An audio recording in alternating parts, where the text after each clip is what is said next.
சும்மா வாங்க.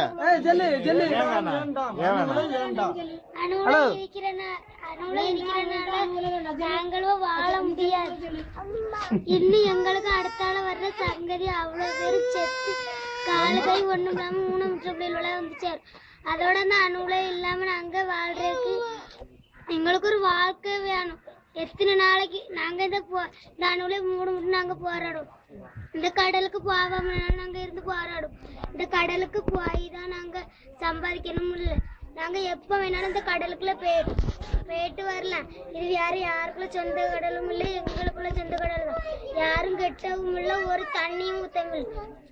அது அதுல இருந்துச்சு. நாங்க இப்ப அந்த மீனவர்களா இருக்கோம். அதனால அது எங்களுக்கு யாரும் வர முடியாது.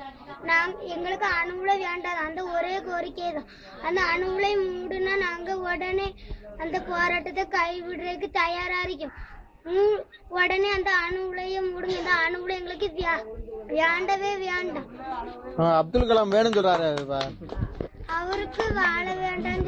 அவருக்கு வேணும் சொன்னா இங்க வந்து இருக்க சொல்லுங்க. இந்த இங்க வேணா நாங்க மூடுனாலும் எடுத்து கொடுங்க. அந்த வீட்டை நாங்க வேணாலும் எடுத்து கொடுக்குறோம். இந்த மாணவர்கள் கூட அவருக்கு இந்த பாதுகாப்பு கொடுக்கறதுக்கு தயாரா இருக்கு. இங்க இருக்க சொல்லுங்க. அந்த மன்மோகன் சிங்கையும் இருக்க சொல்லுங்க. குடும்பத்தோட வந்து இருக்க சொல்லுங்க. நாங்க இடம் கொடுக்குறோம். அந்த வசதி எல்லாத்தையும் நாங்க உடனே கொடுத்துடுறோம். நாங்க தர்றோம் தான் சொல்றோம். வேணா வந்து இருக்க சொல்லுங்க. அணுகுல வேணும் சொல்றாளுக்கு அவ்வளவு பேரும் இங்க வந்து இருக்க சொல்லுங்க. அதே மாதிரி இந்த நாராயணசாமி அவங்களையும் வந்து இருக்க சொல்லுங்க. இது கரண்ட் வரும் சொல்றாங்களேப்பா. கரண்ட் இந்த அவங்க தந்துதான் நாங்க இருக்கணும் வேற இல்ல. நாங்க எங்க இருந்தாலும் கரண்ட் எடுக்கலாம். காற்றாலையில இருந்தாலும் கரண்ட் எடுக்கலாம். இவங்க தந்தாதான் எங்களுக்கு கரண்ட்னு இல்ல. முந்திர நாங்க கரண்ட்ல இருந்தோம். லாம்பெல்லாம் வச்சிருக்கே. அதே மாதிரி இப்பமே இருக்குறோம். நீ எது வரைக்கும் போராடுவீங்க? நீங்க நாங்க இந்த அணுகுலை மூடு மட்டும் போராடுவோம். எல்லாரும் நீங்க சாப்பிட்டா